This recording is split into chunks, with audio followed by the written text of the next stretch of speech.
Okay, so I will call the meeting to order. Capital Projects Committee, 12/12/23. And let's go around first and just introduce the CPC. So, Steve, you want to go first, since sometimes we forget people on Zoom? No, Steve Kanatrick, Finance Committee. Fred? Fred Guidi. Stephen Jonathan. Peter Lake. All right, that's the Capital Projects Committee right now, including myself and Rich.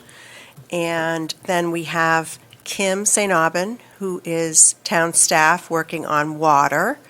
Our new DPW superintendent, I don't know if any of you have met him. Yeah. John Ruffley. This is two beyond. I know. It hasn't been a good run for me. Well, now I know what And the I promised EPG, 2 guys ago. the EPG team, our principal engineer, Jackie Tupper, and Wes Stinson. What's your official title, Wes? I would do just like a project manager. Yeah, we just call him Mayor of Eastham. The man you Go call for it. All right, so I'm going to turn it over to Jackie and Wes and Kim to do sort of a big overview of water and where we are, and then we can take questions and go from there. All right, so I'll start it off just kind of giving the broad picture. Obviously, water project kind of sunk its teeth into it back in the 08, 09. We started doing feasibility study, looking for water, quantifying it, qualifying it. We identified 3 potential well fields. Excuse me. We have one tucked behind. If you're looking at the first map here, I can kind of walk you through it as we're talking. This is the map that is listed Water Distribution System Development Planning by phase, 2019 through 23. So phase, I guess back to the 3 well fields. So we have 3 well fields. One is back behind Nauset High School. That's called the NRHS well, Nauset Regional High School. We have one that's tucked up the power lines past Murphy's Pit there off Railroad Ave. That's District G. It's if you know your roads up there, it's kind of directly to the east of Linda Lane across the power lines there. And then the third well field is District H, which is off Nauset Road, south of Schoolhouse. That's under development right now. We anticipate that being completed sometime by the summer of 2024. In addition to those 3 well fields, we have 2 tanks. One of them is online, or we have 1 tank right now. That's also up by Railroad Ave in blue, there, that circle. We have a second tank that's going to be built at District H as well off of Nauset Road. We anticipate that tank being fully constructed by the end of 2024.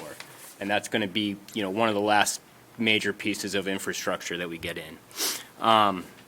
So those were the 3 well fields that we identified, that we developed or are developing, that are feeding our complete water system. So once we got the feasibility study done, obviously went back and forth between town meeting. For those of you who were there, remember those days. 2015 ultimately did get passed for a full-scale water system in an effort to serve everybody in town. So we had phase 1, which we began work in 2015. Phase 1 is all the blue lines on this map. That focus was primarily in the area southeast of the landfill, where the water quality was contaminated. And then in addition to the landfill area, we also made an effort to install all of our trunk lines. So that was effectively down Route 6, and then also Massasoit Road, Herringbrook Road, and then a lot of the cross streets, Governor Prince, Samoset Road, McCoy, Kingsbury Beach Road, and that was pretty much it. Aspen it a little bit. And I think, Fred, back in the day, we called it the backbone. So that was the Yep. first phase of So that was the backbone, and that took us phase 1, 2015. We wrapped that up in about 3.5 years. 2015, 16, 17. We got that done. And that was comprised, I believe, 7 contracts, correct? Eight. Eight contracts, sorry, 8 contracts. The first one, the tank, the second one was both the well supplies, and then we had water mains 3 through 8. Yep. And then we put it online, fall 2016. Yep. And that was definitely the most challenging phase because we did have so many contracts simultaneously. in that Everything phase. was happening at once. Yeah. I think that movie stole from us, Everything, Everywhere, All at Once. It was kind of like that, too. It was. So That's a crazy movie. that was great.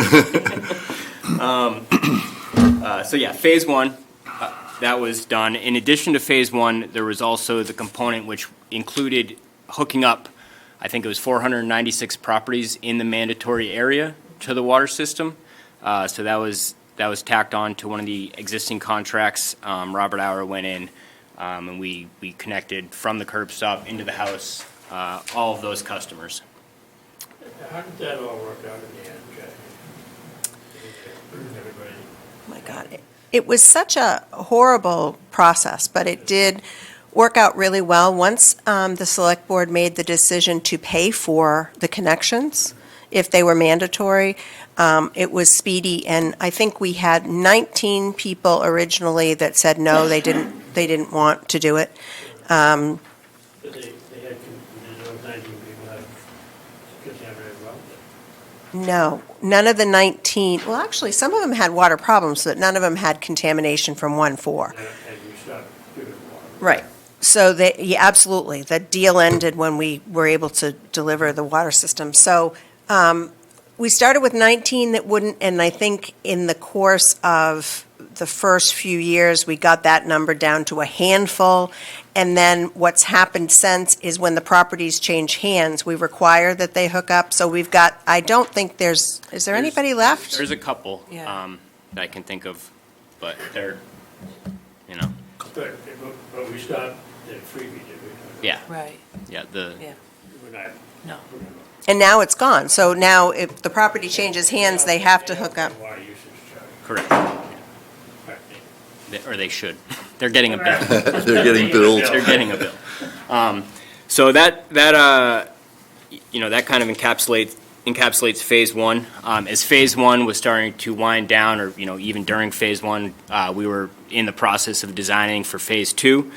Phase 2 is all the other colors outside of the blue that you see here, and we broke phase 2 into 5 sub-phases, rather, 2A, B, C, D, and E. And I describe it as kind of like a buckshot approach. We didn't want to show any favoritism towards one neighborhood or the other. So, we just kind of, tried to distribute the work across town as best of our ability. Sometimes I would say, to our own detriment in the sense, I think if we were to do another project, I'd try to encapsulate everything like in chunks just from a constructability phase, but that's just a little lesson learned. You end up dealing with the same people sometimes in the same neighborhoods over 5 years because you kind of keep on coming back. So I understand kind of the reasoning behind that, but that's just a little aside that I learned. We talked about it, I think, in the beginning as one north, one medium, one south. So, Yeah. we So we would tried to- kind of spread it out and then very quickly move towards who needs the water. Right, so one of Should we prioritize? One of the benefits that we had during this project was that since we were kind of always in active construction, if a water problem did arise on a specific road and it didn't happen to be in that current phase, we could pull it into an open contract and, change order it in, understanding that would, be pulled out of the next contract. So now we're at the last, phase 2E, and these yellow roads up in the northwest section of town, we've actually that's one of our smallest contracts, just because over the years we've been kind of like, picking off roads that we can and adding them into contracts, and kind of just reducing that size in total. And price. And yeah, we, by doing that, Decided to do that rather than buying out. what's that? Buy who out? But there was at one time you were thinking, giving them a break of the taxes or something. The people that were up by the Moss. Oh, yes, we've talked about that 3 or 4 times. Yeah, and that discussion ended just last year, right before we went out to contract. So that is kind of our big picture, Phase 1, Phase 2. And if you look at this map, you'll see Phase 2E in yellow. So that's Cable Road, Nauset Light Beach Road, Ocean View Drive, There it is. Doan Road, McPherson. So that's going to be our last one, and then those properties I pointed out in the northwest area of town. So if we go to the next map, Isn't Cable Road the Seashores? They don't own the road. We own the road, yeah. Which one do they have? Do they have Dover? Wait a minute, you're right. They own part of Cable Road because they control the speed and everything on it. Right. It doesn't matter, we have to do it anyway, no matter who owns the road. Yeah. Okay. so if we go to the next map, this kind of shows kind of where we're at now. So all the blue is roads that we've installed. That's both Phase 1 and Phase 2. The green roads are our Phase 2E maps. Those are what we have to complete or are underway on. And then the orange roads, those are from Phase 2D. So involved in the water project, we also have a full width overlay program going. So as you've surely noticed, you're seeing that these roads are getting paved edge to edge now. When we were in Phase 1, the approach was not that. What we were doing in Phase 1 is we were putting in main and we were paving the trench, and that was it. This was an effort to, I think, be budget-minded. We didn't know how far, we just wanted to be more conservative than not. We didn't want to find ourselves kind of upside down. So that was the approach. And what we found as we got into Phase 2, that we did have the budget, and we think that the better product for everybody was to have some sort of pavement treatment. So we started doing, there was kind of two iterations of it.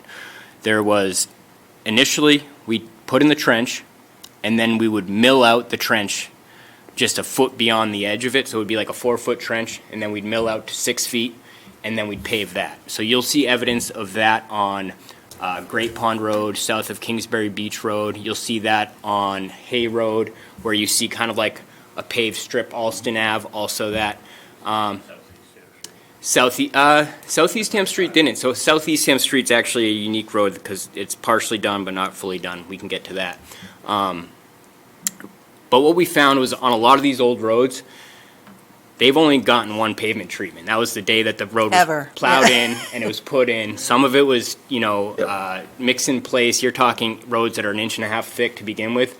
They crumble. So if you're going to go in there and do like a milling and try to pave, it's really not the best thing. So what we decided to do was pave full width instead of half width. You kind of save costs on like the milling operation, that whole thing. And that overlay that we're doing, I can kind of consider it more as kind of like a binder treatment in a way. Like we're just kind of building up these roads that are, a lot of them are just not built up at all. So they're a lot better than they were.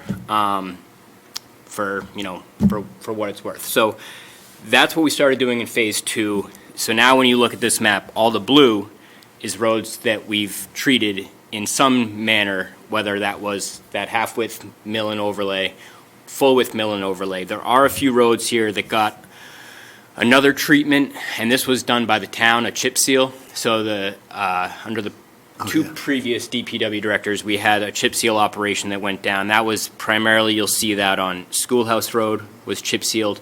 It tends to reflect a little more what's underneath it. So when you're going down Schoolhouse Road, you kind of still feel the trench. You see the trench, it's still there. It's much more evident as opposed to a full width over, like an asphalt, an actual bitumen, application. You'll also see some of that chip seal on Aspinet Road, and onto North Sunken Meadow Road, east of Massasoit.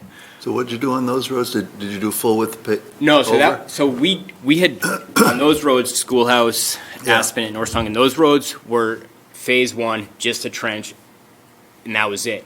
And then the DPW came in, I believe, with Chapter 90 It was money. after Phase 1. It was after, yeah. Okay. So this, Water money. Deal with that. no, That's yeah. right, yeah. And this was I just an effort to do something. Yeah. And a chip seal, they essentially just pour Right. like a liquid asphalt type on the ground, and then they dump stone on it.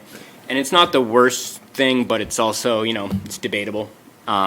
But he was using that before the war. Yeah, it's a common use. It actually Liked does it. pretty well if you have a nice base, but what it does allow for is, you know, like I said, on Schoolhouse Road, there's still a few bumps and lumps. Telegraphs through, yeah. Yeah. And then, so that's, you know, that's not expressed in this map, but that's kind of what that, you know, we consider that treated. And then we have some major kind of thoroughfares from Phase 1 that haven't yet received kind of the treatment, the full width overlay that we did in Phase 2. Those roads are Governor Prince, Yeah. both east and west of Route 6. Now, Governor Prince is, I don't think that we could just go into a full width overlay there without doing some other sort of like road work. It's, you know, you've got some real undulations, so I think that road would need more kind of drastic treatment, whether it's full depth reclamation or severe leveling. But that's not going to be part of this project. Well, we don't know that yet. No. I think right now, See what's we're left just over. kind of marking it as, you know, this road has not gotten the level of treatment that every other road in the project will have gotten. And that goes for Samoset Road all the way from Town Hall here down to First Encounter Beach. That, if you go down it, it's just that first, I you was know, going to trench. ask about that, yeah. Yep. But that, you don't have the problems for Samus that you do on Governor Prince. No, there's, It can get a full, it can get, yeah, which one, Samoset or both? yeah, More than Governor Prince. yeah. Yeah, it's, I know, it's bumpy. And then we have, so, Wet. yeah, Samoset, then we have Kingsbury Beach Road. Actually, this one, we did treat it with half-width mill and overlay west of Herringbrook, so I'll make that note. So some of the roads, excuse me, are going to have half mil overlay and that's it. Yeah, so like Hay Road, south of, I guess, Hay Road, south of, would it be Governor Prince? Does that make sense? Yeah, that makes sense to me, but is it really south?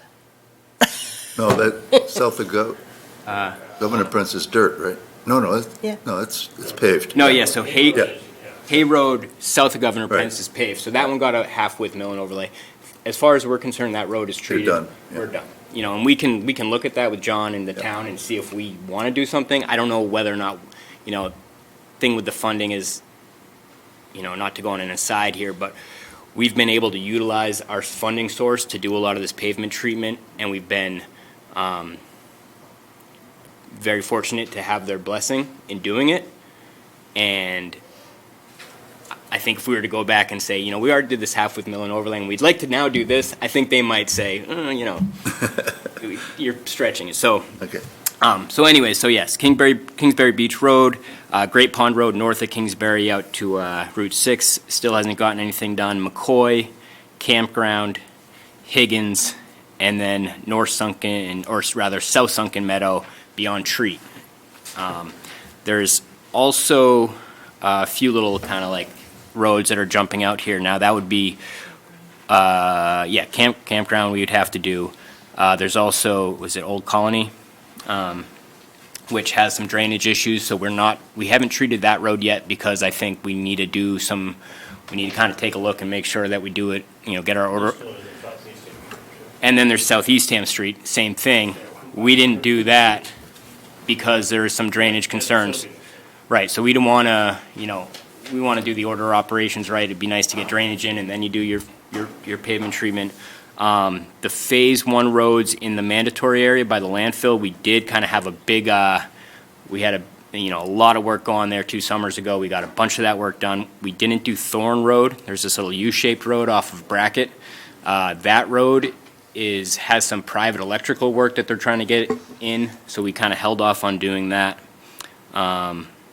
And then Cable Road here, we haven't treated that just because it hasn't really risen to the, you know, there's no services off that main, and it's effectively off the road for the most part, so it really hasn't been a big issue. And there's a lot of work going on there. We're going to be going out Cable Road anyways, so if we need to address it, we'll probably be able to address it, you know, all as one.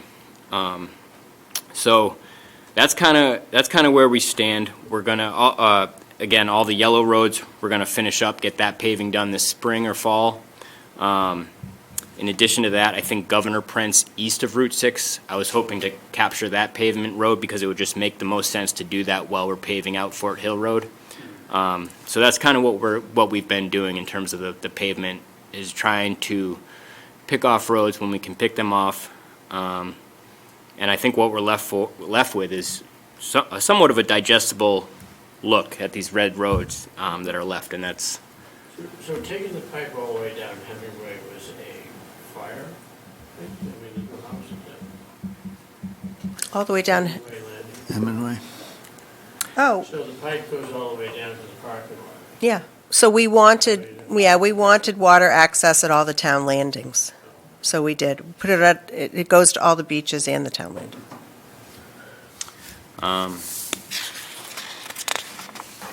and then, what's that?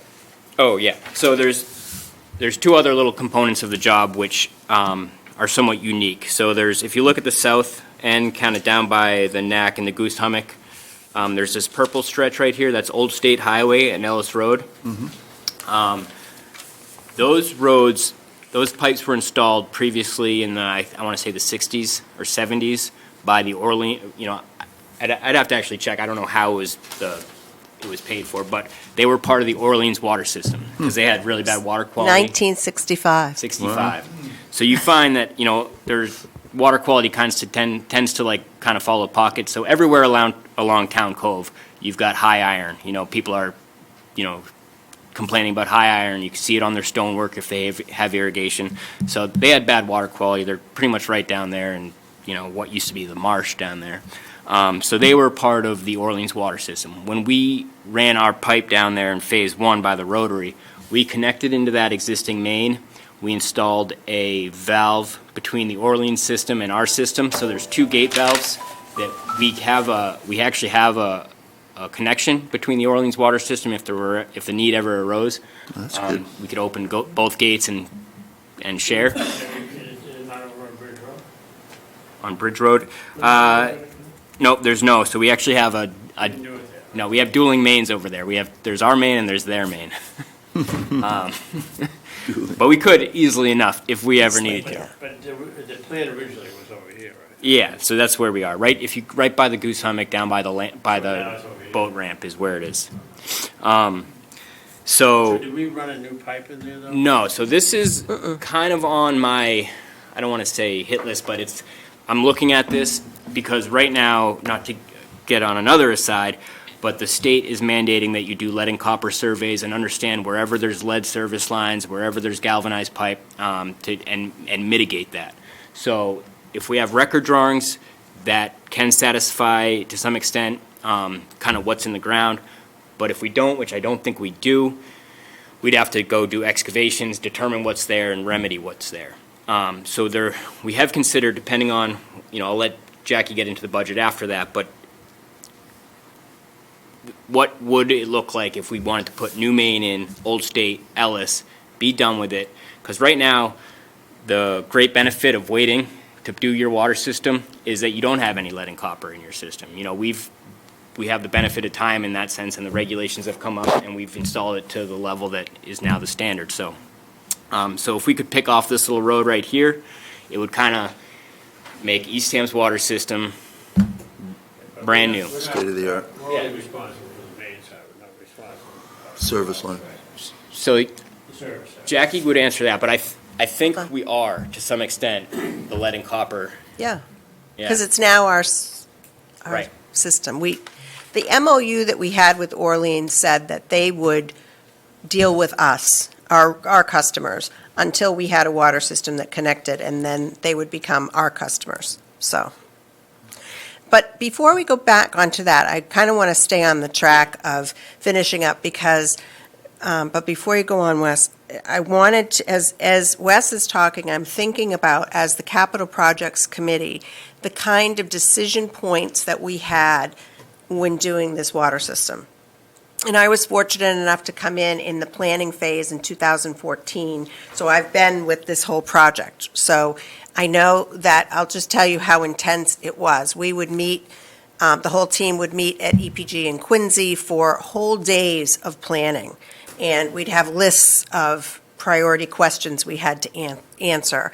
So during development, the biggest huge question is, of course, what Wes talked about. Where's the water going to come from? Do we have well areas that can be protected? That once that got answered, it was, where is the plume of 1,4-dioxane? Because the whole basis of this water system was a contamination of our landfill. So the DEP did insist that we at least provide potable water to that landfill area. And so that was probably a 9-year battle townwide, just to say, do we want to just do that one area? Do we want to do a bigger area? Do we want to do it at all? Once we decided to move forward, EPG started plans for Phase 1, but we had Phase 2, coming quickly behind, and they were approved back-to-back in 2014 and 2015. But anyway, the decision points, the first big one was, where is the mandatory hookup area going to be? Is there a plume of 1,4-dioxane, and how is it traveling, and where is it traveling? And honestly, I think the town probably spent 9 years just on that one question. It was driving Sheila Vanderhoff, the prior town administrator, literally mad, because they could not give her, and that's how we decided, okay, the mandatory area is going to be the entire landfill area, and we had to figure out the boundaries, and so Nauset Road became the boundary. So that's a much larger area than it needed to be, but we wanted to make sure that the whole area was covered. But that was a huge decision point, because it had obviously huge economic values, engineering values. We had to do a lot. And so those are the kinds of decisions that we were making at the beginning of the water system. At the committee level? No? Yes and no. I mean, I don't think we had the CPC formally at Okay, that no, level until the project was authorized. So it was really a team of staff, but then the select board, as the Board of Water Commissioners, stepped in and we would present them options and they would choose. So that's how I think this committee could work similarly. Basically, they had to make decisions about the mandatory area, and then paving was intentionally left out of the contract to begin with, because it was just a budgetary thing. But honestly, that was probably the worst decision that we made in the beginning, is to leave the paving out, because it made no sense to rip up every single road in Eastham and not repave them. So, and we can now tell you what the monetary value of that would be if it's staggering. Then regulations and all the issues that went into regulations, which become serious financial issues in regulations, water quality issues, what did we need to look out for, the problems. That was a huge, I want to say we spent 6-8 months on that. Meters and paving towards the end, are we going to provide meter? What are the meters going to do? What's the state-of-the-art meter? So there were a lot of things that came through those decision points, and I guess I just want to make sure you understand that, because I think that they will be very similar going into wastewater. In other words, I think we are going to struggle with what is the right size of this system, and where should it be, and where should it go, and it's going to feel the same, I think, for those of us who went before it with water. It's a different animal, but it's still some of the same considerations, so that's why I wanted to take a minute. And we do have a list, we do have a list of to-do items. So, if we have enough money when this is over, we have a list of to-do items, and Wes will go through that with you, but I just wanted to give you a little deep background on that. So, I think to kind of follow up where Jackie kind of led us there, was that, yeah, it was probably not the best idea to not treat pavement right up in the way, but I think, to the town's credit, we've done a good job playing catch-up. Absolutely. If you look at this map now, we've got just town roads, save Thoreau, that we need to address, and now that these are major roads for the town, so, you might not want to just treat them with a simple overlay like Governor Prince. So we can address that and look at that and see what's best for the town. I thought part of it was intentional to give it time to settle That's with all the right. traffic. Yeah, 90 days, Yeah. or 9 years, 90 days or 9 years, I forget. Yeah, whatever. Whichever No, but comes, yeah. It doesn't You'd be hurt. ashamed to Yeah. pave the whole road and then have it We sink should where have the... left Route 6 that way. I know, there are a few spots. So, I talked about Old Hay and Ellis, so that's on the south end, that would be one intermunicipal agreement. I guess there's no IMU there anymore, I guess that's just ours. This isn't a budget item, this is if we have. No. That's just a little, again, that's just more of a personal, little item. Right. If we want, we don't have to do anything there. We will have to address it for lead and copper, and be It in, is there. we have to be in good standing with the DEP in terms of that But regulation. it might make good sense as, Under the project. Right. Down on Old Colony you're talking about? Old State and I mean, Ellis. Old what? Old State Old Highway, State, yeah. Old State Highway. and honestly, from a practical standpoint, I've seen what this team can do with our funding when we have all the contractors here, and we have the engineers here, and we have the team here. Once they leave us, everything's going to be more expensive. So I want to make sure that we get as much done within the limits of this contract as we can, because once they leave, obviously, then it would be a whole nother thing to get it back. Any thought about paving Hay Road? That's a different meeting. That's a totally different meening. I personally, Wondering. I think you have to wait a few years because I made the promise to town meeting that we would not pave Hay Road, so just have to wait until I go, Peter. It won't be long. And then the other component on here that we have listed as intermunicipal agreement would be up in Wellfleet. You can see, up by the cinema, we have a line going up Route 6 into Wellfleet, and then down Gill Road partially right there. And that's something that's still in the works. We have a full design for that main, partially to serve the cinema themselves, and then also, I know some of you are probably familiar with Maurice's Campground, the purchase by Wellfleet up there, and they have some visions for development there, which I think they could only, well, I don't want to say they could only do, but it would make it a lot easier to do something there if they did have access to, That's to the right of the purple line? to the right. Yeah, Maurice's is to the right. You can, so that's kind of, The original loop going was here.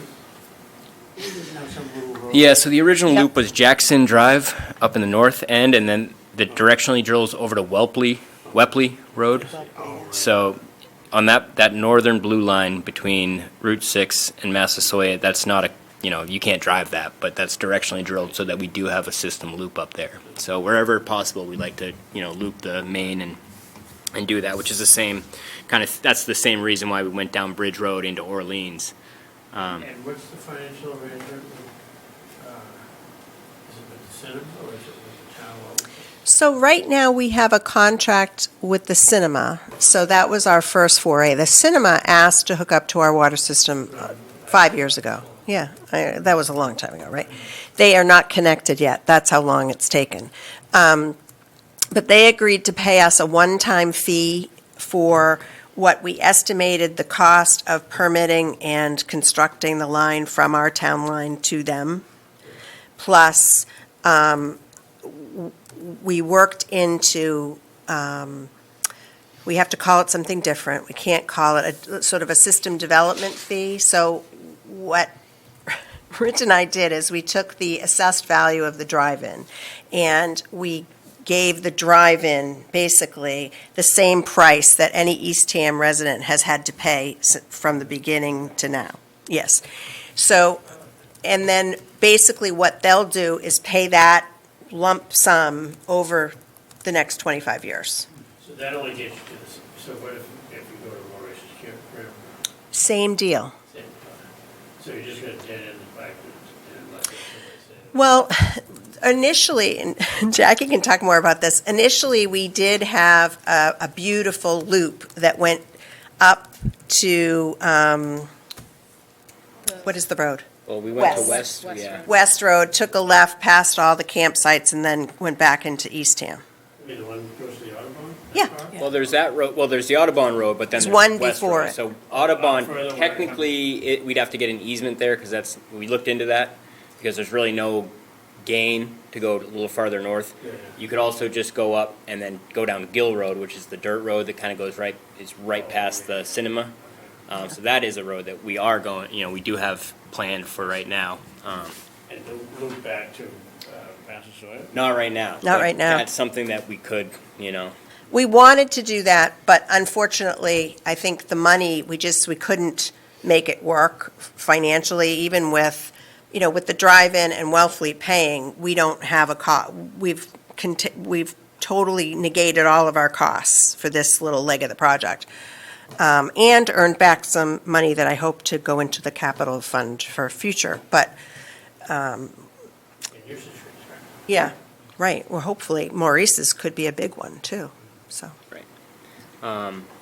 Anyway, sorry, we keep digressing. I guess to kind of bookend the whole phasing component is by the end of 2024, we anticipate having, the whole town completed, save for these two components that we just talked about.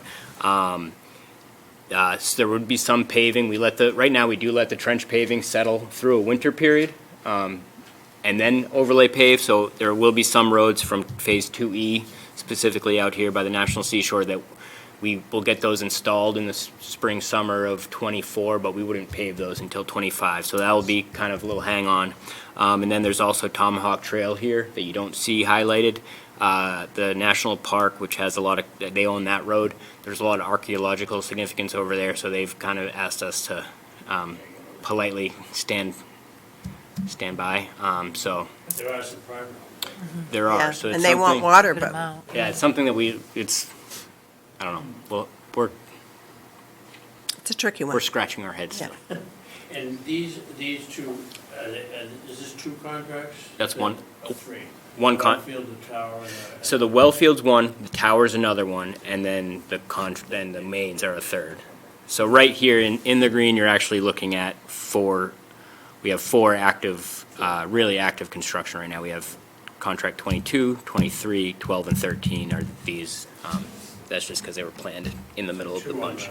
the pipe and 22. Yep, the northwest part is contract 22, out in the seashore is contract 23, and then you have the well and the tank are each separate as well. And then Some kind of a timeline on the National Park Service? so we anticipate construction starting in 2024 spring. We're probably going to put a hard stop on that work during the summer after Memorial Day, just because it's busy out there, and then catch up in the fall if there needs to be any sort of pipe work done. And then again, 2025 we come in. 2025 is going to be, I think, a lot of housekeeping, just tidying up, cleaning, paving, keeping our finger on the pulse, seeing if there's anything.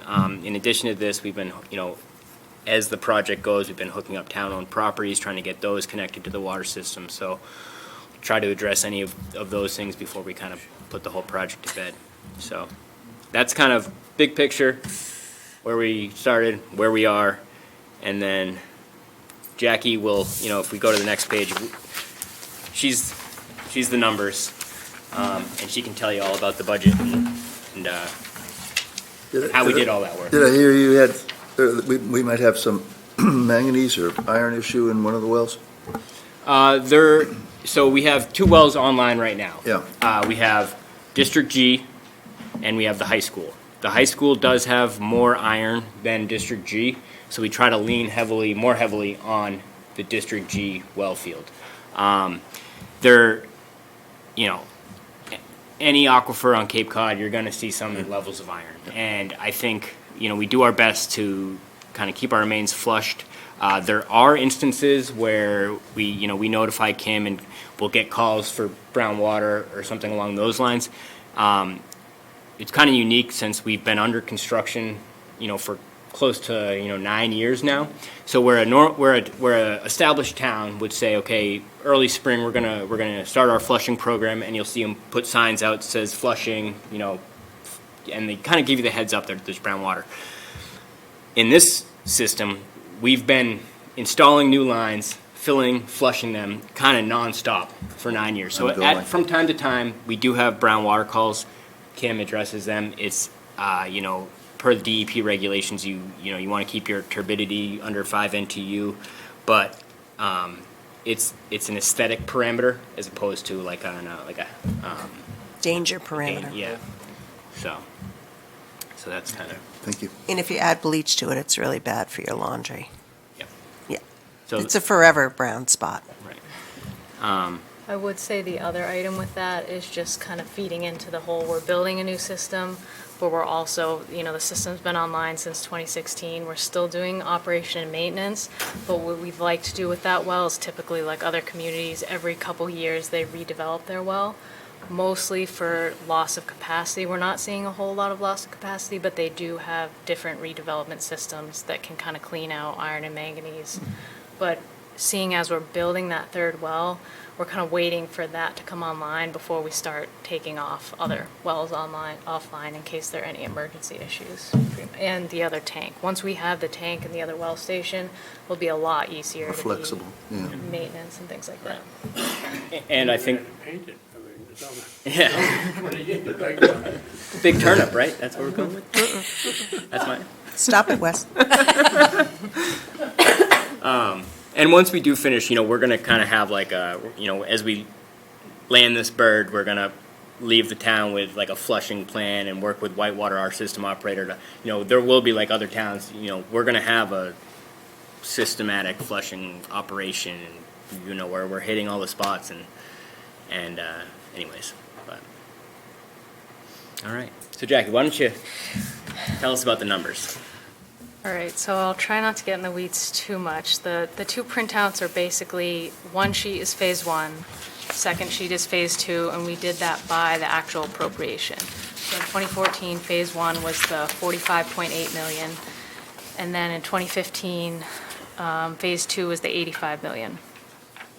So it pretty much breaks down, like if you look at the phase one sheet, kind of what Wes mentioned earlier, we broke up phase one into 8 different construction contracts. So that's kind of where it starts up on the top.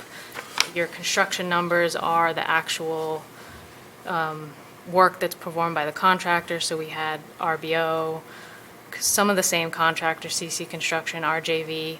So those top numbers are the bid items. All of that work is completed to date. All of that's closed out.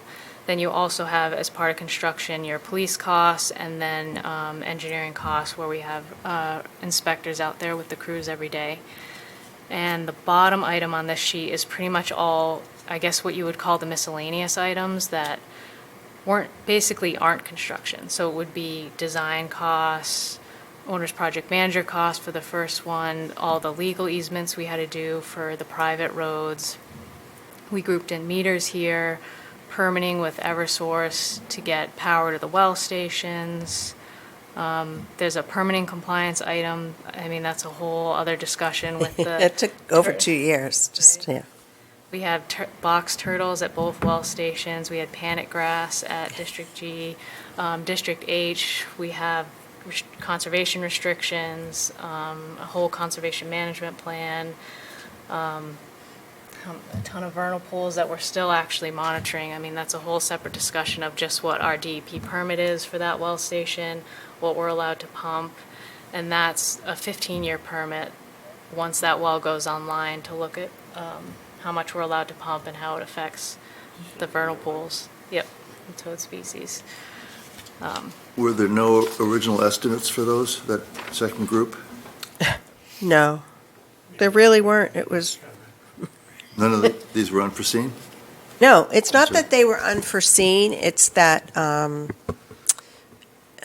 it's hard to explain. I mean, we had The turtles and the panther grass. we had numbers for permitting, we had numbers for legal easements, but they weren't real numbers. Like, until you start doing some of it, it's very hard to know how long that's going to take, or what questions they're going to ask, or what barriers you're going to But you get. had some kind of a budget for soft costs or. Yes, Yeah. and meters, certainly meters, we had some cost estimates for, but all that sort of stuff. But Yep. like the I'm just curious. Verizon costs, the Eversource costs, honestly, Peter, we could have made up a number there because Right. we had no idea what they were going to charge us. So that was the scariest part of Phase 1, was all of the additional items. Right, And she really didn't know what they were going to be. But I think, to EPG's credit, and one of the things I like about the firm is that it's very holistic. So not only were they helping us design a system and construct a system, but they were very, very strategic in terms of our finances. And I'll talk about some other decision points that the engineers made along the way that really helped us save money in the initial contract. So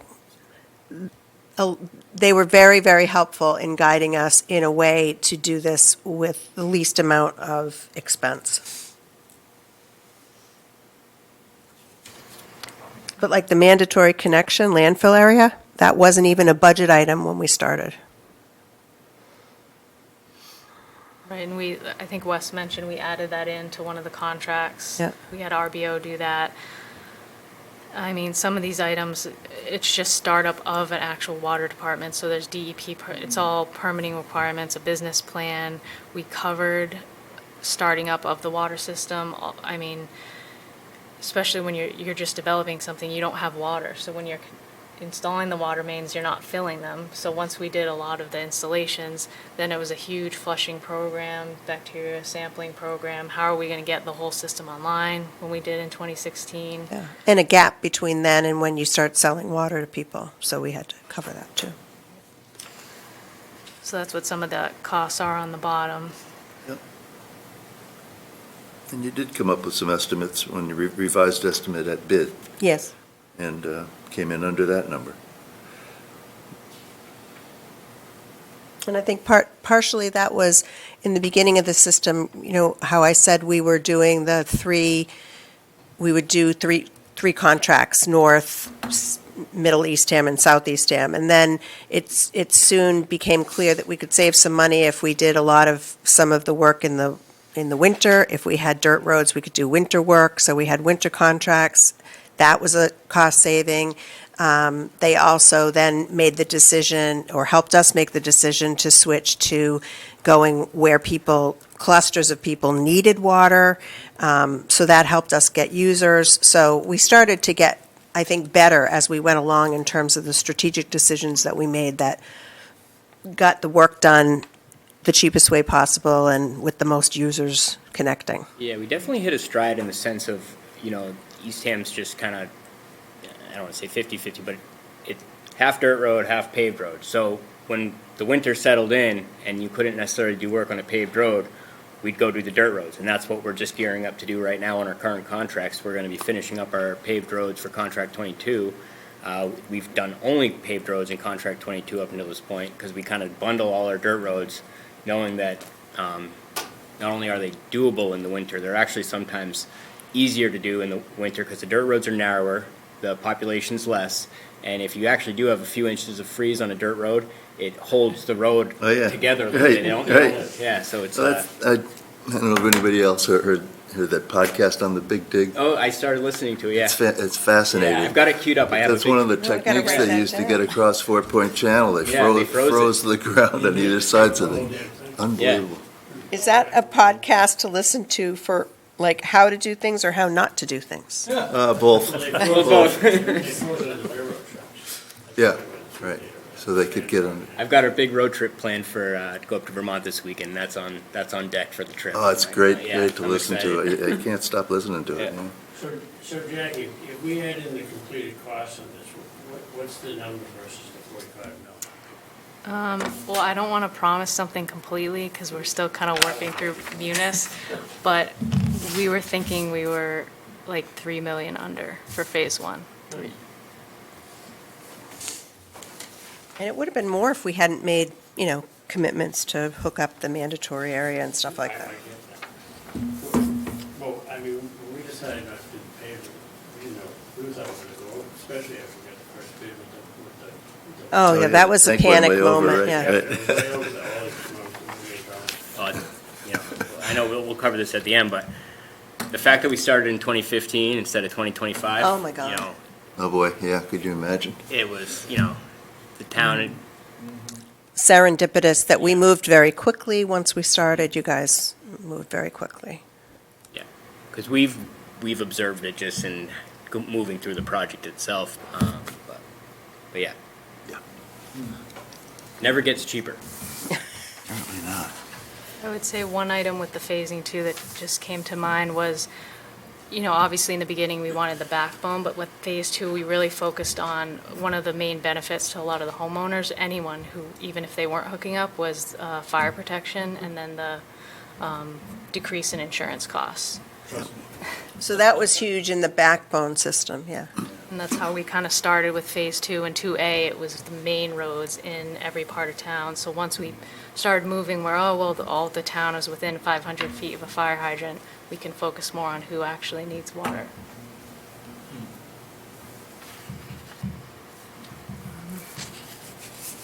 Then jumping over to phase two, like Wes mentioned, I would say 2D and 2E when you start to see, post-COVID, you see the material markup.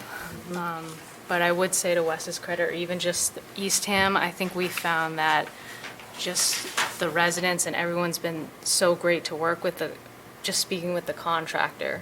You can see that we have one good contractor that's kind of won the past couple of contracts. And I think just how well everything's worked, how great the residents been, the communication, you can kind of see that in the bid prices. They're not like tacking on tons of money because the town's just going to randomly decide, oh, you can't work this month or do this a different way. Or I think we've really saved in that regard too. And we pay quickly and electronically. Thanks, Yeah. Rich. It's important. It all helps. That is contractors. That was a make note big of deal that. in the beginning, it Yeah. really was.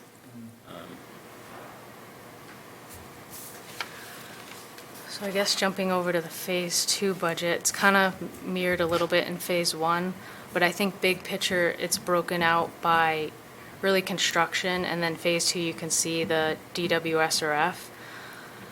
So this main project, the SRF is the state revolving fund, and they cover construction costs. So from the very beginning, they pretty much promised throughout the whole system, and again, we were lucky in the timing because now they're pretty much only funding lead projects or PFAS projects or contaminant projects, but they promised to fund us from the beginning. We asked for loans each year because they cap each loan around 15 million. So that's why this is divided out this way, that SRF really covers all the bid costs, police details, the construction, meters, all of the construction items at a low interest rate, and they did tack on principal forgiveness, was one of the main benefits that we've seen increase in past years, and I'm hoping we get a higher number for 2E based on the paperwork we submitted. And not to interrupt, but this is going to be a big point in wastewater. Okay, we should qualify going into wastewater with 0% financing. We lost 0% financing in this because we were so late to the party, and it cost us dearly. So we're really trying to get in the wastewater door while we can get that 0%, because it'll mean millions in savings for the town. So we didn't get any forgiveness in 2A?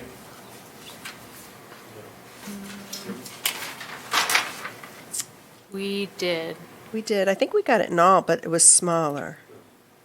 To add that. And the 4 million I saw the other day, where is that one going? Rich, was that C or 2D, we had 3.6, 2D? which is on the back of your sheet. Didn't know. Yeah, I think phase two, I had it on another spreadsheet, was up to like 7 or 8 million in forgiveness total, just for phase two. That's great. And so SRF only covers construction costs, so what we did for phase one and what Rich and I are working on for phase two is a USDA loan, which is also part grant as well. Are they still giving us money? Yes, Slowly. we think. Yeah, slowly, very slowly. slowly.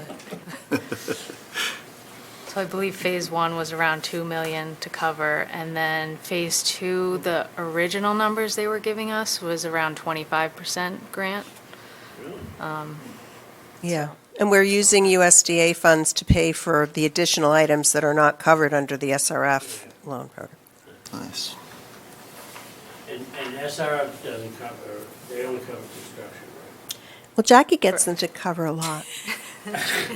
She's good. She really does. It's amazing. They're not covering police details, are No. Oh, they- Oh, they are, do. they Yeah, are, they are yeah. covering police details, yeah. Meters, meter? Oh, Yeah, yeah. they Yeah. did. She got into that. And police detail. I mean, really, we didn't get it before Jackie. She's really done a No, I fabulous remember job. they were sticky about it. Yep. And the big one was when we went back and paved, Oh, phase the one, paving. Oh, Massasoit, Herringbrook, and just now Bridge the other week that we did Bridge to Herringbrook south of Samoset. That was all SRF covered, which By miracle. it wasn't a Jackie. miracle. Jackie. So, yeah. I mean, we've been lucky, like SRF does do like a certain amount of contingency when you go out to bid, so all of our contracts, we really haven't had change orders or, I mean, initiated, we've done change orders asking them to do extra To add work. paving, to add things, yeah. And then we've, Those change orders flow through that. and I think we mentioned earlier how we've been trying to move up roads into these contracts when we had extra money, just so we could utilize the old bid pricing as opposed to the new bid pricing. And then we really used, I think, So you've still 2B. been moving pieces into other. Well, it's over now because we're at the last con, yeah. So, if somebody calls asking to get bumped up, No, I remember you doing that, but I don't remember. yeah. Yeah, it allowed us to move faster, and I'll never forget the first year, so I think it was 2015 or maybe 2016, but in contract one, the first year we got SRF loan, we were supposed to get 13 million or 15 million, and they sent us a letter saying Fall River or some other town didn't, do you remember this? Didn't take their loan, and so could we do an extra $26 million worth of work? And we were like, yes, we'll do it. And that's when we ended up with like 5 contracts going on at once, but speeded things up quite a bit. Yeah. Right, that was most of the reason why we have A through E, because they usually cap it around 15 million per year that you can ask for. So we would try to keep it within that amount. And so 2A and B are done. 2C, we just have a little bit left that we're closing that out in the next couple of months with the state. So we'll only have 2D and 2E loans open. 2D mostly being the well station that's going to go through startup in the spring. And then 2E is what you saw on the map, the National Seashore area, the extra water mains, the storage tank, which should go up in the fall, and the new meter contract was in 2E as well. Could you give me a little tutorial on SRF, Jackie? State Revolving Fund. Oh, What, yeah. it allows you to borrow at a low rate, and also they offer forgiveness. Are those the two highlights? Well, the first highlight is you have to qualify for their intended use plan, and Jackie, please jump in. You have to qualify for their intended use plan, and so that's where I think the permitting, in the beginning of the permitting phase, when EPG was able to get us on the list, on the intended use plan and high up on that list, I think we were number 1 or number 3 or something there for a while. So they agreed to fund the whole project with that. The So list is an annual? it's You gotta get annual. on the list each. And it's the same thing I'm for just thinking wastewater. ahead So to they have the wastewater, drinking yeah. water side and the wastewater side. So it's critical to get on the list. And then once you get on the list, I'll let Jackie talk about what. Yeah, I mean, it's highly competitive to get on the list, and we were able to pull strings, I think mostly with like the landfill area, the nitrate issues, Oh, yeah. and out of DEP compliance. So then once you get on the list, I mean, it's just more, it's just mostly a paperwork thing. So once you get on the list, you have to send them your design plans ahead of time. We had to get all the permitting in order, DEP, National Heritage, Cape Cod Commission, all the archaeological permits. And they come down, they sign off on all those things, and they came down, like every 3 months, sometimes monthly. The DEP guy was here. Since I think he COVID, liked, it's I think been, he liked. Can a town do a project like this without SRF funds? If you wanted to, but, I mean, yes. I mean, if you didn't make the list, I mean, If you didn't make the list, you could pay for it You'd have to yourself. pay for it yourself. But you'd have to get the same, maybe not quite the same level of financial monitoring, but definitely the same level of permitting monitoring from DEP. Right. But you wouldn't get the interest rate. you wouldn't get, No. so the preferential interest rate, and then yet the possibility of forgiveness. Yes. What they're trying to do is incentivize the towns and cities and towns that are behind, that have an environmental problem that needs So correcting. that's pretty much what SRF is for, just water and wastewater projects? I learned a lot, thanks. So we essentially have an engineer, I think we've gone through maybe like 5 different ones, engineers from the state that oversee all of these. We have different ones for 2D and 2E loans. So once we were on the list, we go through all the permitting, the paperwork with them, and then during construction, they just monitor. We had to write the contract to have all their stipulations in there. But it's pretty basic things anyway, like they'll make sure we're doing certified payrolls, there's some extra forms, we have to follow the federal wage rates instead of just the state. When we do these pay recs with the contractors, we'll then have to do separate pay recs and reimbursement. It's a reimbursement. So we have to sign off on everything, get them to approve it. I think the other big piece is the paperwork, American Iron Steel. We were just able to miss the Buy American for the tank, luckily, and we've just been functioning under American Iron Steel, so there's all that paperwork when construction happens. And then when they go to borrow, I mean, they ask a lot of our finance department, like Rich always has to go through the borrowing process with them. Even though they're doing the overall borrowing, we have to give them all of our information and they preload it. So there's a lot of work to the SRF process, a ton of Yeah, work. A ton of work, and I think we benefit from the work from those people that came before us, like Sheila, Mark White with EP, Oh, yeah, Mark, there was yeah. a lot of people that did a lot of Mark legwork. did an amazing Mark- job with the Yeah, permitting. he, getting yourself on that list and getting, having good connections with the funding agencies, and relationships, pay dividends clearly. Right. So we're, grateful for them, so. Where are we on the bonding bell curve? We hit the peak of. Bonding No, bell ne- curve. The peak is next year, I think. Oh, we're getting to the top. We're chewing to the Next- top right now. Next year. Right? I thought it was 2024 was the. No, the no. peak. No. 26 or 28, 28. 26 or 28, I forget. That window. It's like we go to the top and then we go So we don't even have and then high we bond start until going. 29-ish. By 28, it's definitely But don't you worry, we have plans to fill in Yeah. wastewater with that. Well, yeah, we already did all that work on the bonds. No, we've scheduled all that out so we know when our debt drop off. So it's Right, still a well, little I'm bit- just, little bit you know, remaining the to tax see. impact is gonna be greatest in 28, Yeah. Well, unless we I think- replace it, so let's, let me get into talking about unless we had wastewater more, at right? some point in the future. But part of the funding did plan would be did using that drop off. Elementary school going up yet? This year or next year, yeah. So one point, the weakness, I think, there's 2 weaknesses that the town had going into this project. One was that we had never managed a major infrastructure project, and so, you don't know what you don't know, right? So I think luckily we chose the right partner, the right consultant firm in EPG, and I think they really helped mitigate that weakness. The second weakness we had was financial. I mean, in terms of our finance department that we had at the time in 2014, there wasn't anyone there that knew how to borrow large chunks of money or that was, and they were great employees. They came from another era and they were not up to speed. I think going into now and going into wastewater, had Rich been around when we were talking about water rates, I'm sure we would have had different water rates.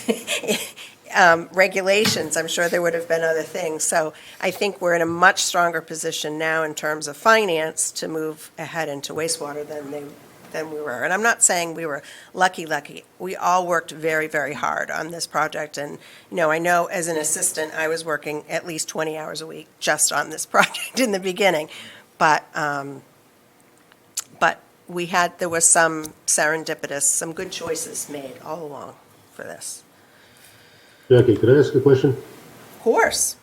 Now that you got a major project coming to a conclusion, and you got another one starting up, have you done a formal sit-down with all the stakeholders, lessons learned, over what's occurred on the past project, so that any positive attributes and negative attributes can be carried forward and fixed?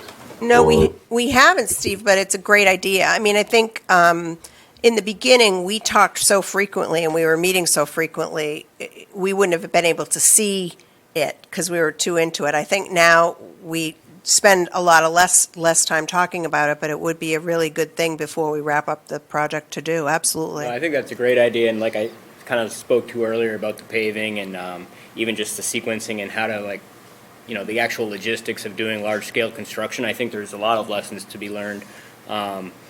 You're never going to get it 100% right, but there's no reason why you can't. I mean, I Get it a know little better. definitely there are things that I would do differently starting in wastewater than we did Yeah. in 2014. I think a big thing, we did have an opportunity in this project to kind of shift on the fly, and when we saw fit, and we did do that, whether it be paving, We're very bringing nimble. roads up. We also kind of started to fine tune our community outreach, how we reached out to people. We had who was a gentleman, passed away. He used to take care of the windmill. Was a teacher. Oh, Jim Oh, Owens. yeah. Jim Owens. So Jim Owens, I reached out to him because I met him through hooking him up in the mandatory area, and he did a little sketch on a door hanger card. So you got a little door hanger, and it was a Jim Owens sketch of a house and how you hooked up, and just laying out what it is we're really doing. Because I just dealt with it today because we have some work going on there, and it's the driller that's going to be doing some work for us was like, he's like, most people are pretty good around here. I said, they're good as long as they know what's happening. Yeah. He's like, you could be blocking their whole driveway for a day, and they're gonna, rightfully be irked if they don't know that's happening. But if you give them the heads up and they understand, like that's Parking the And if neighbors. the day Yeah. doesn't turn into 5 days, Right. I think we were true to our word too, so. I think that that was a big component that we kind of got better and better with as we went on. We also, we replaced rose bushes, we replaced it's like if we did something that we thought, warranted it, we fixed it right away, and I think people appreciated that too. Who would initiate that meeting? Who would initiate what meeting? The new Well, meeting, this is the Oh. looking back meeting. I think I will. we could. Yeah. Yeah, I don't see why we couldn't. I think that's a great idea. I think there's a few things that we need to as we come down the home stretch here, we just need to tie up our loose ends and answer any question. We need to understand once EP steps away, we need to make sure the town has a good handle on this project. We've been fully immersed in it and here to help the town and do whatever the town really wants and needs of us. But we aren't the town, so we're gonna have to hand off. Yeah. Because one of the things that you'd want at the meeting also is to have every stakeholder involved, even to the point where pick a contractor Yeah. to come in and assist you, as well as the design engineers and your own operations and administrative people. So, And the permitting agencies, it wouldn't be bad to hear from them too, although I'm not sure that would be at the same meeting. Yeah, maybe what we could do is we could have a preliminary meeting just with the town and EP, understand kind of who those stakeholders would be. Maybe identify some of our initial kind of takeaways. And then, we do have, I don't know how many contractors we work with, but over a dozen contractors we've dealt with. I feel like I hear their feedback all the time. They let me know. And we try to work with them. We absolutely, even to the point of, the person that does this every day, I respect that kind of knowledge. And if they think something should be done a different way or that we could achieve something better, I'm all ears. And if we can incorporate that and integrate that into a plan set, I'm all for that. So. And then that feeds into the wastewater, because then going into the new project, and you know what questions to ask and who you have to get involved and how you get buy-in and all that. And I think with wastewater, for me too, some of that will be a little easier because we have examples around us of what towns are doing it well and what towns might not be doing it so well. And so I hear a lot of feedback right now because there's so much wastewater construction going on, whereas we were kind of alone in water. I mean, we were 50 years behind, literally. Yeah. So, but it was exciting because we were starting from scratch, and several, like I know the meter company, they were just so excited to be like doing a water system from scratch with nothing old to replace, nothing. It was very exciting for most of the people that we worked with. And the project, just so you know, has won at least 4 awards. So we've been really, for design and engineering, I'll look, but quite a few. All right, then we have the last page. Last page. So this is kind of where the rubber meets the road, is what are we doing here? And that's building a water system for you and the residents. And so this kind of lays out where we are, who we've hooked up, who's hooking up, and, you know, Kim, And this is Kim's area of this is So we have 2,179 connections right now. 40% of the town has connected that can connect. We have 6,000 parcels-ish in Eastham. You can see kind of that 2022 was kind of our banner year besides the mandatory area. Now I feel as though things are starting to drop a little bit. I think those people who were from the city or outside of the city, they only knew municipal water, so they obviously were going to connect as soon as possible. Those people have connected already. And then the people that we're going to gain now are people who, they're waiting for their well to die to connect. Or they're purchasing real estate. Yeah. Right. We have not made it mandated, so, you know, you don't have to connect. I have noticed that those who are engineering their properties, a lot of times the engineer will go to them and go, you need to hook up to municipal water, because then you don't have to worry about where your well Septic. is. So that's been great. And then the other benefit is the losing power. So that's another huge one that people, that's Yeah, why we tried they to scare as connect. many people. It is lovely Yeah. to be able to make coffee, go to the bathroom, and, you know, the whole And the thing. benefit that I always think of is the testing, that the wells have to be tested on a regular basis for a lot of stuff that, when I take my sample to town hall, doesn't get tested for. Right. right. VOCs and, yeah.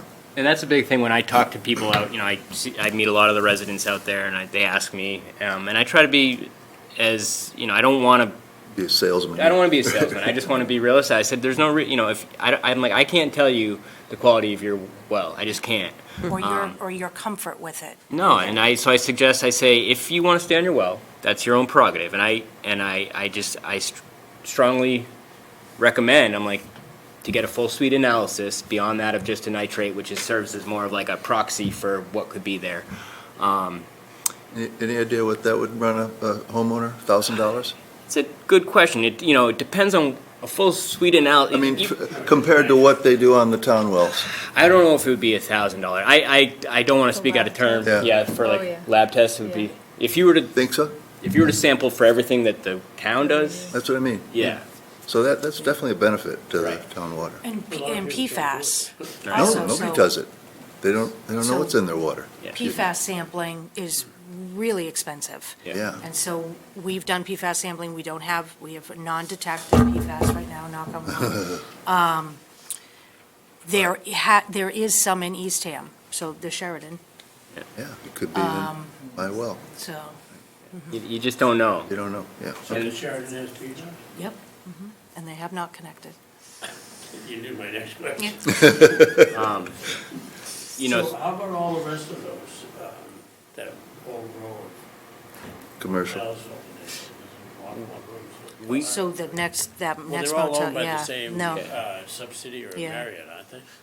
well, They're not I don't know. Sheridan, It's not Sheridan. I think it's owned by a family, and I think I think it's a franchise kind of thing. I don't want to They're delve both- into that, but They're both the Sheraton franchise, Right. but they are owned by the same family. right, One next door. Yeah. yeah, Ocean Park. Yeah. But that was under that No. No, they have fire suppression. So we charge them. We charge for them for fire that. suppression. So Oh, we we did? Yeah, so it's Well, we didn't think it was $250 fair per to quarter. just, yeah. That's $24. No, Yeah. So in addition to getting that sampling, like you had mentioned, there's some other benefits. You get the sampling, you get water in the event of a power outage. The other thing that you're getting, we treat the water with potassium hydroxide and sodium hypochlorite. So it's chlorine to the minimum. We use the minimum amount that the DEP requires for sodium hypochlorite, chlorination. And then the KOH, potassium hydroxide, is kind of a pH buffer. So I'd say 50% of the people on, again, a random number, a good portion of the people that have a private well also have a pH buffer where they have a salt system, and they bring their pH from what you're typically seeing on the Cape and in Eastham, which is your pH is hovering around maybe 6.5 plus or minus. That's going to be corrosive. That's what's going to cause your pinhole leaks in your pipes. If you hook up to town water, we buffer that water above 7. So all of a sudden, you're not in the acidic range. You're not in the corrosive range. So while it won't fix whatever pinhole or thin copper you've created by using, low pH water, it will stop the bleeding, and if you do have good pipes, it won't allow it to happen. So that's another kind of benefit that I think a lot of people don't necessarily realize. I think most of them don't realize it's been Well, by the fact they have silver well. Right. Yeah, so it's overtime. I mean, there was a point, and I can't remember when it was, that we were really concerned. And again, because we had done our financial analysis based on a certain hookup rate, and we weren't getting that hookup rate, so we were very concerned about operations. And we're still not out of the woods with operations. I mean, we'd like to have some more customers going into the plan that Rich is working on now. We're going to change our water rates because we need to cover not only the cost of the system, but the capital costs for the future, or at least, So is the enterprise fund solvent? It's solvent, Yes, moment, yeah. So the new rate structure is proposed to recapture about 750,000 costs. So we're going through that process right now to make sure that's sufficient. Roughly that provides for about a $600,000 operating budget, 150,000 for our capital reserve. Because in 11 years, we're gonna paint that tank. That's the money's gonna come. Exactly. See, you're on it. And it's not that far away. We've already done 9 years. 9 years, I know. I mean, 15 years seemed like a long time when we talked about painting the tank. I thought it was 20. Not in this environment, I don't think it's 20. No. Close. I think more people would understand the insurance impact. I certainly did. Well, we gave it. I think they do, and then they forget. So your taxes go up, then you get the insurance rebate, then you feel a little good, then your taxes go up again, and you're still Forget getting ab- the insurance rebate, forget but you about that forgot rebate. about that, yeah. their electric bill too, your water bill is almost comparable to your electric bill for your pump. So you don't think about the electric bill that you're using on your pump. Yeah. Is there any way that this information is being gathered and submitted to the people of the town that haven't hooked up as a somewhat of a promotion or advertisement, not advertisement, but some way to entice them as far as? No, Steve, I think we incentivized it by a couple of things. We do not have a hookup fee right now. We gave them a free meter if they hooked up within a certain period of time.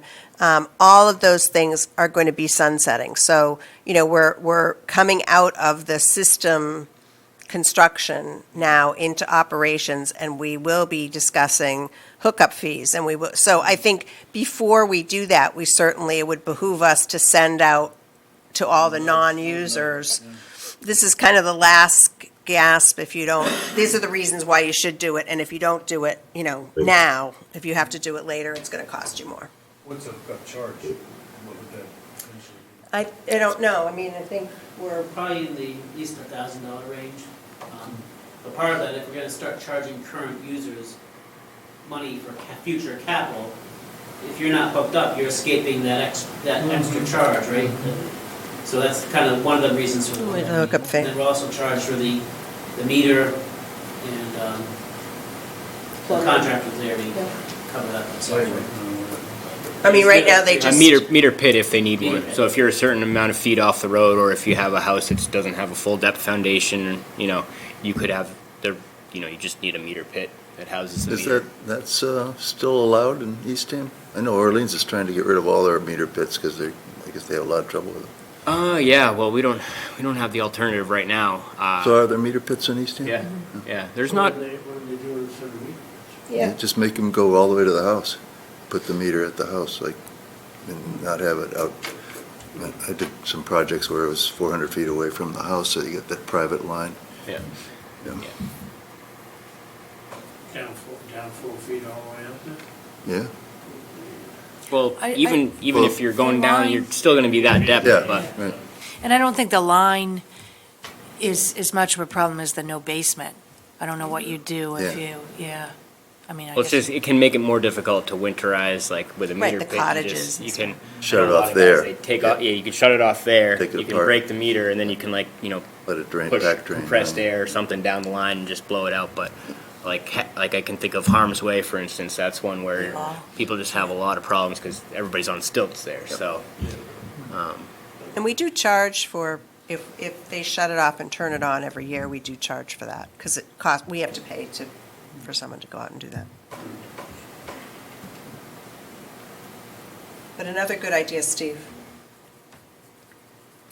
So when we did have a problem before, we started the water website, we did some outreach, and that worked. I mean, and we also started, that's right around the same time as we started to prioritize the neighborhoods that we knew wanted water. Like if a road was interested in it, we just pushed them ahead of the list because we thought, oh, that's just a smart thing to do. If we have 18 new customers that want to go on, why are we putting water in a road where nobody has expressed any interest?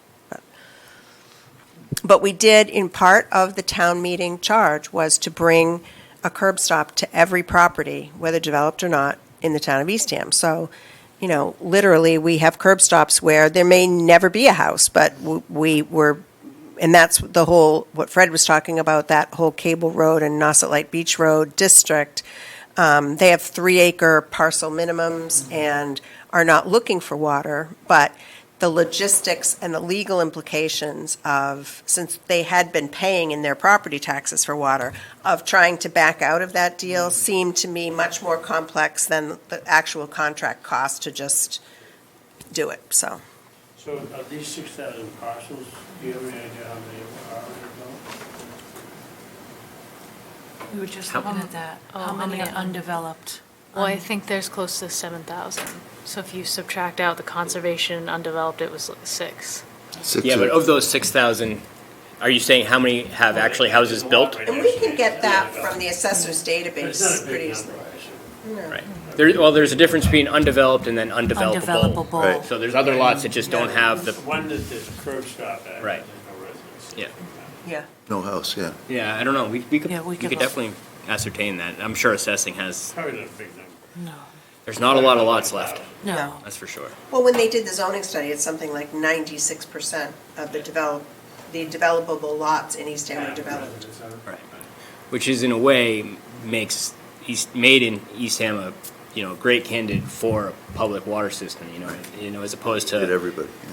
well, you get a lot of bang for the buck. You put a main down, you're gonna there's houses everywhere. As opposed to Wellfleet, you got to cover a lot of just ground to Yeah. get a few properties. So that's a lot of laid out cost for maybe one or two. So. Yeah. Banging out the rest of the connections so we can get as close to fully connected is gonna help mitigate the impacts of rates as well. Mhm. More people paying in. And that's why, it seemed smart to consider the drive-in and Maurice's campground if that works, so. And it's nice to have big users at the end of your lines, kind of, Keep it moving. yeah, it keeps it moving. Natural flushing. Yeah, in a way, yeah. 100%. Do you guys have any more questions? I know that was a lot. It was like a great. thumbnail sketch, but a lot thumbnail sketch. I got a quick question, just, I appreciate all the history and all that. Operation-wise, Is it all 100% being taken care of internally? Do you have any outside contractors on the operations side? And what have you added to your staff over the last 5 years to handle the water at this point? What are the what? What have we added staff-wise to handle the water? Staff-wise. So right now, all of the operations are contracted out, both billing and general operations.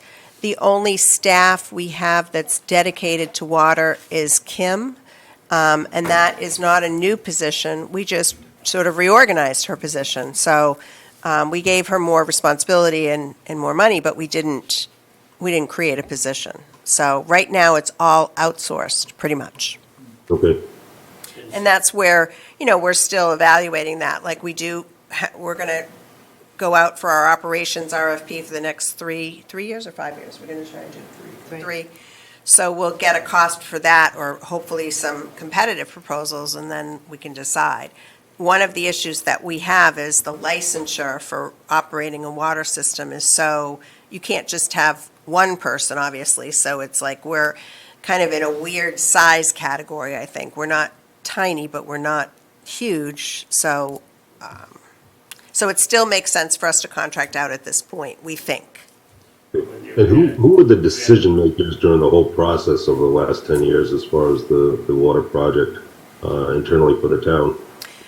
The final decisions are made by the Board of Water Commissioners, which is the Board of Selectmen. Let's wait until So the Select Board. So a couple of years ago, 3 years ago, I think, we tried to set up a separate Board of Water Commissioners, and town meeting did not approve that. So we figured we would just keep going forward, and it's worked for now, I think. Okay.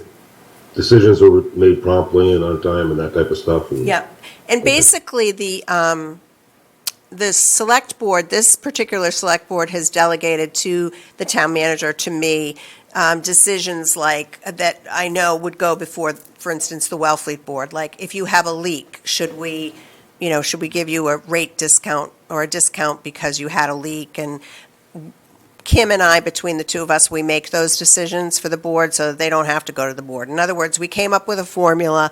If we have a major leak, we apply the formula, and it's approved. We've had no water main leaks, have Not yet, no. I know.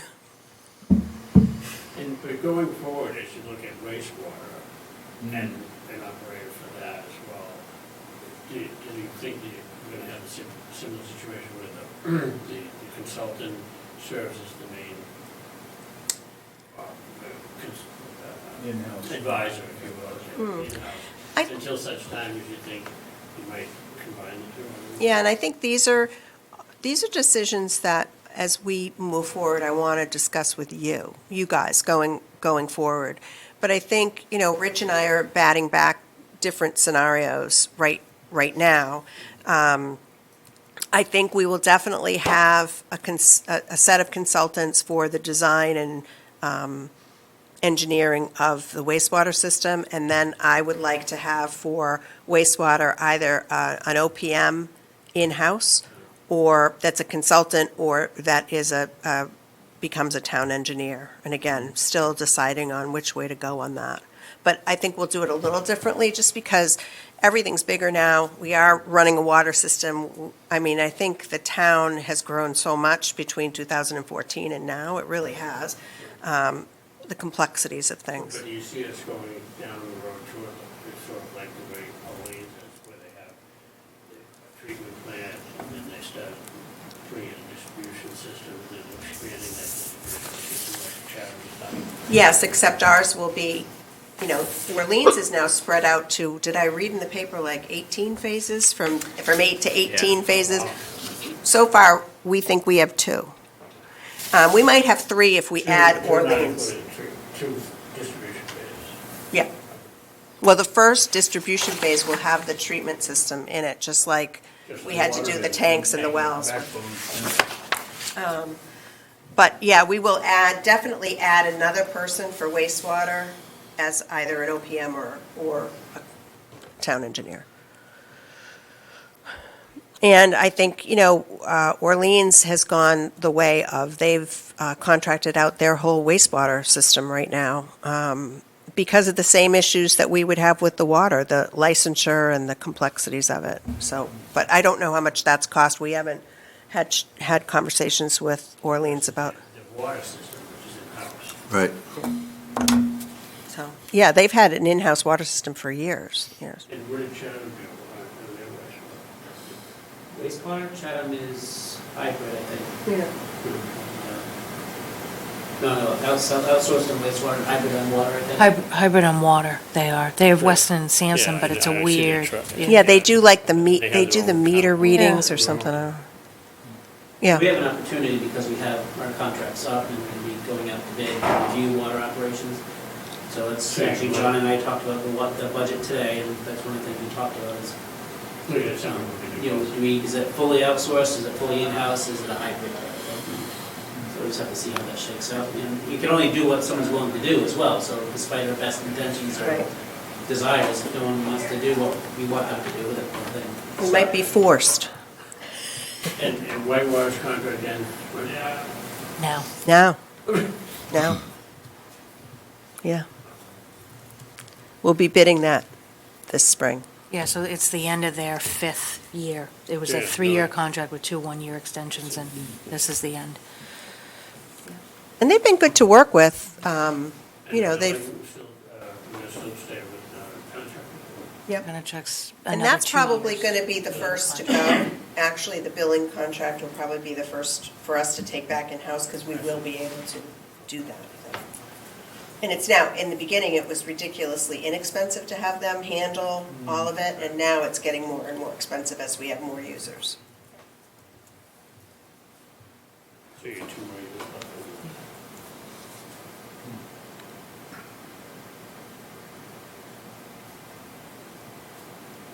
Anything else?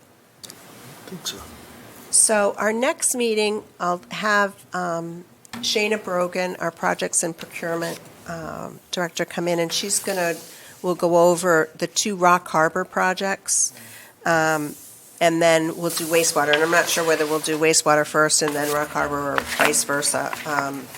But we do have I think there are some decisions we have to make in the Rock Harbor improvement project that I want to discuss with you guys, definitely. We've just got some updated information. So that'll be a good opportunity to talk about that with you. And the dredge is almost done. We're working on finalizing the final numbers and MOU with Orleans, but it came in way under budget, so that's the good news for that, and we got the $1.3 million grant, so we'll sort out those numbers and have those for you for January too. And hopefully we'll have the SharePoint, yeah. SharePoint. I'm having an issue with kind of if I need to make you all logins, or we're gonna have like a generalized login and just one password for them all to use. So I'm still kind of testing that out. Hopefully by our next meeting, it'll be all set. See that they started the project here. Yes, Town Hall, yep.